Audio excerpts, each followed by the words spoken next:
శ్రీ కాశీ విశ్వేశ్వర అన్నపూర్ణేశ్వరి దేవాలయం నగరి మండలం బుగ్గ అగ్రహారం వద్ద కుశస్థలి నది ఒడ్డున కొలువై ఉంది. ఇక్కడ శ్రీ కాశీ విశ్వేశ్వర స్వామి, శ్రీ అన్నపూర్ణ, శ్రీ కామాక్షిదేవి కొలువై ఉంటారు. ఈ ఆలయంలో గణేశుడు, కాలభైరవుడు, నవగ్రహాలు, నాగకన్యలు నిర్మించబడిన మందిరాలు కూడా ఉన్నాయి.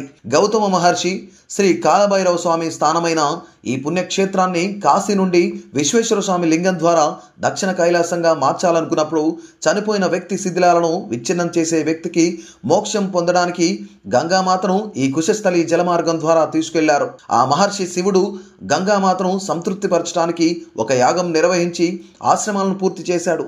ఆయన ఒక శివలింగ అవతారం ఎత్తి 5 మార్గాల ద్వారా గంగామాతను తీసుకొచ్చాడు. శివలింగం వెనుక ఒక చిన్న గొయ్యి ఉంటుంది. ఆ గొయ్యిలో నీరు ఎలా ప్రారంభమైందో, కాలువల ద్వారా నీరు ఎలా ప్రవహిస్తుందో నేటికి ఎవరికీ తెలియదు.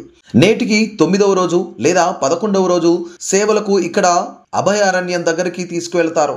ఇక్కడే కంచి కామకోటి పీఠం భవనం కూడా ఉంది. ఆదిశంకరాచార్య ఈ అభయారణ్యం సందర్శించి 1932లో ఆశ్రమాన్ని నిర్మించారు.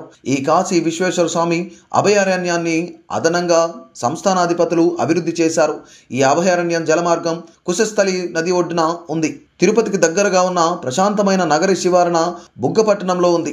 గతంలో కుంభాభిషేకాలు 1932లో, తర్వాత 2000 సంవత్సరంలో జరిగాయి. ఈ ఏడాది బుగ్గలోనే శ్రీ అన్నపూర్ణ సమేత కాశీ విశ్వేశ్వర స్వామి వారి అష్టబంధన మహాకుంభాభిషేకం అక్టోబర్లో జరగనుంది.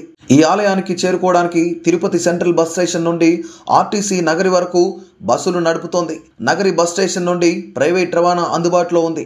తిరుపతి రైల్వే స్టేషన్ నుండి నగరి వరకు రైల్లో వెళ్ళవచ్చు. ఈ ఆలయానికి 31 కిలోమీటర్ల దూరంలో కార్వేటి నగరం శ్రీ వేణుగోపాల స్వామి ఆలయం ఉంది.